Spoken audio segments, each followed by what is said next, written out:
तो नमस्ते दोस्तों, मेरा नाम हेमंत है और आज की वीडियो में देखेंगे सीरियलाइजेशन एंड डिसीरियलाइजेशन आखिर में होता क्या है। तो देखिए, जैसे कि आप एक स्टूडेंट करके क्लास है और उसका मैंने S1 करके ऑब्जेक्ट बना दिया है और सेट नेम और सेट स्टूडेंट आईडी कर दिया, बराबर है। तो अभी ये सेम ऑब्जेक्ट जो है मुझे कहीं भी फाइल या डीबी में स्टोर करना रहा तो मैं सेम इसमें नहीं कर सकता, सेम फॉर्मेट में नहीं कर सकता। तो मुझे क्या करना पड़ेगा, ये पर्टिकुलर ऑब्जेक्ट को स्ट्रीम ऑफ बाइट्स के फॉर्म में कन्वर्ट करना पड़ेगा, तभी मैं फाइल या डीबी में स्टोर कर सकता हूँ, बराबर है। तो इसी प्रोसेस को हम क्या बोलते हैं, सीरियलाइजेशन। ऑब्जेक्ट को स्ट्रीम ऑफ बाइट्स की फॉर्म में कन्वर्ट करना, इसी प्रोसेस को क्या बोलते हैं, सीरियलाइजेशन। और डिसीरियलाइजेशन बिल्कुल इसका अपोजिट है। अगर कोई भी ऑब्जेक्ट हमारे स्ट्रीम ऑफ बाइट्स के फॉर्म में एक फाइल या डीबी में स्टोर रहा, मतलब एक फाइल होगी उसके अंदर हमारा स्ट्रीम ऑफ बाइट्स का फॉर्म में डेटा होगा, बराबर है। उसी स्ट्रीम ऑफ बाइट्स के फॉर्म में से कोई भी ऑब्जेक्ट को एक्सट्रैक्ट करना, इसी को हम क्या बोलते हैं, डिसीरियलाइजेशन बोलते हैं।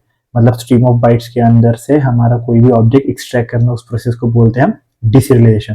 तो देखिए इंप्लीमेंट करते कैसे देख लेते हैं। तो देखिए, सबसे पहले सीरियलाइजेशन को इंप्लीमेंट करते टाइम हम क्या करेंगे, जो भी सीरियलाइजेबल क्लास है उसे इंप्लीमेंट करेंगे और फिर OOS मतलब ऑब्जेक्ट आउटपुट स्ट्रीम जो भी क्लास है उसका एक ऑब्जेक्ट बना देंगे और पर्टिकुलर ऑब्जेक्ट की क्लास का मतलब जो भी ऑब्जेक्ट है उसके रेफरेंस से हम क्या करेंगे, राइट ऑब्जेक्ट को कॉल कर देंगे। राइट ऑब्जेक्ट जो मेथड है उसे कॉल कर देंगे। और यहाँ पे देखिए डिसीरियलाइजेशन के टाइम पे क्या करेंगे, जो भी ऑब्जेक्ट इनपुट स्ट्रीम है उस क्लास का ऑब्जेक्ट बना देंगे और उस क्लास के ऑब्जेक्ट से जो भी हमें रेफरेंस मिलेगा उस रेफरेंस की हेल्प से हम क्या करेंगे, रीड ऑब्जेक्ट मेथड को कॉल कर देंगे। तो एक बार एडिटर में देख लेते कैसे करते हैं। तो देखिए यहाँ पे देख लीजिए, जैसे कि ये मेरा फोल्डर, यहाँ पे कोई भी फाइल नहीं है, तो हम क्या करेंगे, एक बार जो भी हमारा ऑब्जेक्ट है, जैसे कि ये ऑब्जेक्ट है, इसे बाइट ऑफ स्ट्रीम की फॉर्म में कन्वर्ट करके यहाँ पे एक फाइल में स्टोर करेंगे, बराबर है। तो देखिए करते कैसे। तो जैसे कि आप एक स्टूडेंट क्लास है, मैंने सीरियलाइजेशन के लिए क्या बोला था कि हम क्या करेंगे, इंप्लीमेंट सीरियलाइजेबल करेंगे। जैसे ही हमने इंप्लीमेंट सीरियलाइजेबल कर दिया यहाँ पे और गेटर सेटर बना दिया मैंने एक्सेस करने के लिए, बराबर है।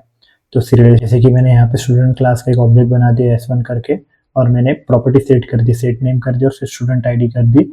और यहाँ पे स्ट्रिंग फाइल में मैंने लोकेशन दे दिया कि कौन कौन सी लोकेशन पे, जैसे कि यहाँ की लोकेशन में d/m और d/m यहाँ पे दे दिया है। और मैंने यहाँ पे और एक दे दिया है कि फाइल का नेम क्या चाहिए और फॉर्मेट क्या चाहिए, जैसे कि text.txt कर दिया, बराबर है। और सबसे पहले मैंने क्या किया, इस क्लास की हेल्प से मैंने क्या किया, एक ये जो हमारी फाइल है इसे राइट कर लिया। सबसे पहले हमने राइट कर लिया, उसके बाद हमने किया क्या है कि ऑब्जेक्ट आउटपुट स्ट्रीम जो है इस क्लास का एक ऑब्जेक्ट बना दिया और उस ऑब्जेक्ट की रेफरेंस की हेल्प से हमने क्या किया, राइट ऑब्जेक्ट जो मेथड है उसको कॉल कर लिया, बराबर है। और यहाँ पे जो है हमारा ऑब्जेक्ट पास कर दिया। अब इन दोनों को क्लोज कर दिया और यहाँ पे ट्राई कैच ब्लॉक लगा दिया कि एक्सेप्शन हैंडल हो जाए, बराबर। और यहाँ पे प्रिंट स्टेटमेंट डाल दिया। तो देखिए सबसे पहले रन करते हैं इसे।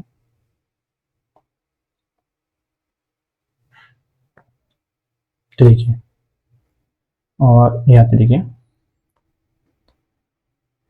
तो देखिए फाइल बन चुकी है और हमारा जो भी ऑब्जेक्ट है, जैसे कि ये ऑब्जेक्ट है स्टूडेंट S1, ये जो ऑब्जेक्ट है S1 करके, तो इसमें जो भी एलिस और स्टूडेंट आईडी 1 थी वो एक बाइट ऑफ स्ट्रीम के फॉर्म में कन्वर्ट हो गया है। देखिए यहाँ पे जैसे कि एलिस है और 1 कहीं यहीं पे होगा, शायद 1 ये है, तो 1 देखिए ये कन्वर्ट हो गया है।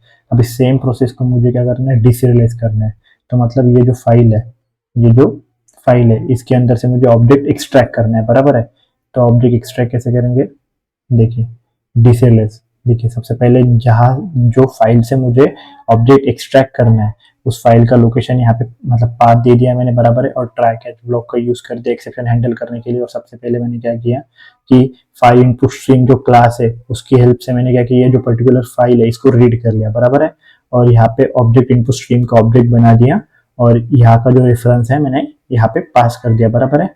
और फिर मैंने क्या किया कि यहाँ का जो रेफरेंस है ऑब्जेक्ट इनपुट स्ट्रीम क्लास का जो रेफरेंस है, मतलब ऑब्जेक्ट का जो रेफरेंस है उसकी हेल्प से मैंने रीड ऑब्जेक्ट करके मेथड कॉल कर दिया, बराबर। रीड ऑब्जेक्ट जो मेथड है मैंने कॉल कर दिया। अभी ये क्या मुझे रिटर्न करेगी, जनरल ऑब्जेक्ट रिटर्न करेगा, बराबर है। तो मैं क्या करूंगा, मुझे एक स्टूडेंट क्लास की फॉर्मेट में चाहिए, तो मैं क्या करूंगा, यहाँ पे टाइप कास्टिंग कर दूंगा। स्टूडेंट क्लास की फॉर्मेट में मुझे जो मेरा ऑब्जेक्ट रिट्रीव होगा, एक्सट्रैक्ट होगा, तो वो मुझे किस फॉर्मेट में चाहिए, स्टूडेंट क्लास की फॉर्मेट में चाहिए, इसलिए मैंने टाइप कास्ट कर दिया और यहाँ पे मैंने प्रिंट कर दिया। और प्रिंट के बाद मैंने क्या कर दिया, FOS को क्लोज कर दिया और OS को क्लोज कर दिया। मतलब ये रीडिंग जो कर रहे हैं वो क्लोज कर दिया और ऑब्जेक्ट इनपुट स्ट्रीम जो है इसको क्लोज कर दिया। और एक बार रन करते हैं। तो देखिए एलिस आ गया और स्टूडेंट आईडी 1 आ गई, जैसे जो हमारे ऑब्जेक्ट में मैंने सेट किया था, बराबर है। तो बस आज के लिए इतना ही, मिलते हैं नेक्स्ट वीडियो में। अगर आपको वीडियो अच्छा लगा हो तो लाइक शेयर एंड कमेंट कर देना और सब्सक्राइब करना मत भूलना।